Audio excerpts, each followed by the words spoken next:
Sanibonani bafethu. Sibuda libuda onibingelelayo. Sanamukela ku part part 2. Analysis ye Sundowns. Iwona mdlalo obuqondene nalo obudlala weOrlando Pirates. So angihambi ngedwa, ngihamba noSanele uDonso wenkabi. Khamba kahle mfethu. Grand number kanjani? Hayi simnandi. Sibonga ithuba kumdali lokuphila. Sibongele amabhakaniya ukuthi akwazile ukuwina lo mdlalo athole u3 points. Sicela nisifollowisheke bafowethu Facebook #starting11 TikTok starting.11 TikTok starting.11 XI Donsa wenkaba awuzonawo lo mdlalo. Grand number kanjani? Hayi moja. Okay bafethu ithe iPirates ngale ishaya iPolokwane City. Mina ngabe ngibuka amadawanda ngapha yabo esekhaya. So bafethu congratulations to Mamelodi Sundowns. Congratulations to Coach Cardoso. Congratulations to the players. This was a difficult, very difficult game. For I think even the game Pirates was easier than this one. Yeah, ne. Then siqale ngeformation. Imamelodi Sundowns idlala i-4-2-3-1 yabo. I-back four bekuyidiba iPhera noNdamane bese kuba uKekana aPhera noMdawu. Then bese kuba i-double pivot uMkwena noAdams. Okay. Then ama-winger then bese kuba okay. Then ama-winger beku Matthews. Namhlanje surprising uMatthews bedlala on the right. Yabo beku Matthews uNuno Santos. Yeah, then bese kuba uSales la phambili la in the middle. Then striker uRenius, goalkeeper Williams. Arrows bedlala 4-3 yabo. Oh, should uSales bedlala i10. Yeah. Okay. Then iSundowns dictate tempo because been a position eningi 61 to 69 I think yabo. Umdawu noModibo pressure high. Ilokhunja first half was very entertaining yabo. But enye into engizoyisho iGolden Arrows ifika kulomdlalo the last 5 games bawina umdlalo owodwa. Must include nalo. They have 2 draws, they have 2 losses. Golden Arrows this season ishawe Kaizer Chiefs back to back. Home and away. Then it's funny enough ukuthi iGolden Arrows mayidlala neMamelodi Sundowns ifuna ukuwina by all means necessary. Ngithini mangisho njalo i-first leg yayidlalwa ekhaya kwiGolden Arrows. La mdlalo iGolden Arrows I think ama-goal awu3 eSundowns aphiko wathi offside. Namhlanje futhi khona igoal leMamelodi Sundowns iscore uRenius the third goal. Wathi offside kungeyona offside. It's funny because ama-officiating errors enzeka iGolden Arrows uma idlala neMamelodi Sundowns. So iGolden Arrows ayinqeni ukudliwa iStellenbosch, idliwe iKaizer Chiefs home and away, idliwe iPolokwane City leshawe ilokhunja iPirates, idliwa amaZulu. Ayinankinga. Umanqoba kanankinga nalokho is fine, it's a game. But when it comes to Sundowns ufuna ukuphenduka iPrime Barcelona mokuthi uyahluleka futhi there are external factors angenayo. Abantu abaziyo bayazi ukuthi iGolden Arrows ubani owner yakhona. Ngesikhulume kakhulu. Bayazi kodwa this thing is bad ukuthi iGolden Arrows mayidlala neMamelodi Sundowns. Angazi noma umanqoba usuke ufuna ukuprove ipoint ini. Yabo ipoint kwakumele ayiprove sesecoach weSundowns. Yilawa kumele ayiprove khona ilokho nje ipoint. Wazi wadliwa kulama tournament lawo yawina iChiefs, lama tournament lawo oCooper Cup. Omakhofe. Omakhofe Cup lekho kuyingodo. Wadliwa umanqoba Mnqizi head coach eMamelodi Sundowns. Akozange wayiwina lawo ma cup lawo. Yabo wathola i-team uManqoba Mnqitho wathola i-team eluze one match. It was 30 minutes away from being invincible. The last game, the last 30 minutes yadliwa uMamelodi Sundowns. Yadliwa uMamelodi Sundowns. Receiver leyo team is inherited. Kwathiwa ke siprove ke Manqoba Mnqitho ukuthi you the best coach. Yeah, ne. Akasiprova kodwa ufuna ukuyiprova mesedlala ngama-team amancane.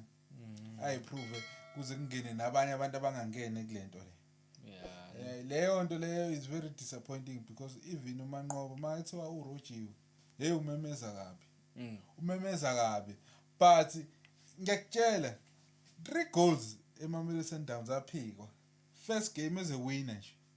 As a winner. Namhlanje futhi okay, yes. The moment iqeda kuphikwa ilokhunja igoli leRhinos ne-penalty tholwayo. Ithola igoli in-Arrows. Yes, i-penalty was right. Uref was right. Yeah. I-Sundowns this game futhi ithola i-red card. Yabo. Awuthu futhi ama-goals ukuthi leyana bisijajiwe but noma ibhola beliphezulu lahamba layo kora la ungena. Laphikwa wathi uref ujajile nani. Yabo. But nje if ufuna ukuwin i-league noma you wanna be the best coach, if ufuna ukuba u-best coach okwazi ukuprove ukuthi uzoshaya iSundowns kuphela next game udlala nePolokwane City awusayiwin leyo game. Yeah, kona ngeke uzokwazi ukuprove kanjalo. You have to prove even omakhelwane bakho laba onabo lapha because I think i-Golden Arrows number 12 if I'm not mistaken. Yeah, kona ile phansi impela. Number 12. Yabona ke mayefuna ukuyiprove akayiprove na iNedbank Cup, yabo? Yeah, iNedbank Cup vele sekuselingane. Yabo? Ayiprove lapho. So udlale kanjani uMatteo namhlanje? Oh, hey. Tashrik Matthews. Bengathi again. Bethu ngicabanga ukuthi uinfitter best right. Yeah. Hey. Okusho ukuthi u-right laphana kulo hlangothi elinomdawu khona. Hayi. Hayi ngeke mfethu. Hayi ngeke ngiyavuma. Hayi ngiyavuma. Tashrik Matthews was a Sundowns player. Noma ebenawo phela lawo ma mistake amancane but because he's a player. But nje he was taking them on. Yabo. Wazama ukushaya, yes, it was good to encourage shoot. He was on target bamsavela ke. But nje Tashrik Matthews ifethu udlalile abadlalile nje. Utebakho Mokoena, uRhinos, iDibadeba, uRonza naye ngamfaka uLokhunju Matthews. Yabo? Hayi udlalile kakhulu uMatthews.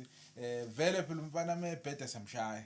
Yeah. But nje menza kahle kumele simbongele uMatthews udlalile. uJayden Adams he was unfortunate wathola i-red card. Yeah, that was a red card offense because he was late. That was a separate incident. Yeah. Ilokhunja i-penalty consider umdawu. Yeah. But ke bafethu sizobonana ensukwini nje sizofika ne-stats because besisaphazamisela ama-game amakhulu. Sizobonana nje in 2 days bafethu sizoshaya annual stats ukuthi ingane ngoFebruary zenze njani noma besemathandweni noma besibode.